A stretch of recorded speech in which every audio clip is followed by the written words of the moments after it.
Još uvijek žalim što ovo nisam znao ranije. Ova prirodna prihrana je vrijedna zlata za sadnice, a ne košta skoro ništa jer većinu sastojka imate kod kuće. Mnogi vrtlari preskaču ovaj korak i sadnice im slabo rastu, a plodovi su siromašni. Najbolje od svega, sa ovim dodatkom poboljšavate i tlo.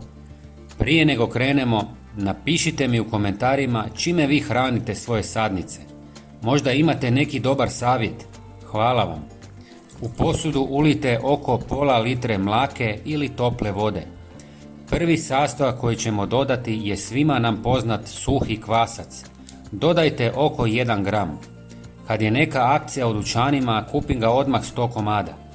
Kvasac je bogat vitaminom B i drugim vitaminima i mineralima koji su važni za razvoj korijena. Ubrzava rast biljaka i poboljšava im otpornost na sušu i presađivanje. Dodati ćemo i pola žlice šećera ili meda kako bismo ubrzali fermentaciju. Kvasac iskorištava šećer kao izvor hrane i na taj način omogućava bržu proizvodnju korisnih mikroorganizama u tlu. Zatim dodajte 1 žlicu čaja od koprive. Možete i ubrati svježu koprivu i namakati je par dana u vodi.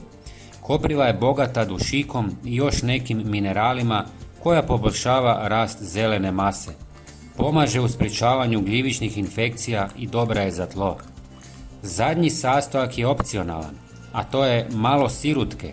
Sadrži kalcij koji pomaže u pravilnom razvoju korijena i sprječava probleme poput truleži vrha ploda kod paprike i rajčice. Kada se doda u ovu mješavinu, potiče korisne mikroorganizme u tlu, što poboljšava apsorpciju hranjivih tvari i ubrzava ukupni rast sadnica.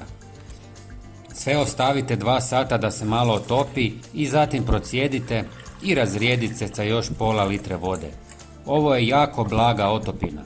Zalijevajte sadnice 1 do 2 puta mjesečno. Svaka sadnica treba oko 100 ml ove prihrane.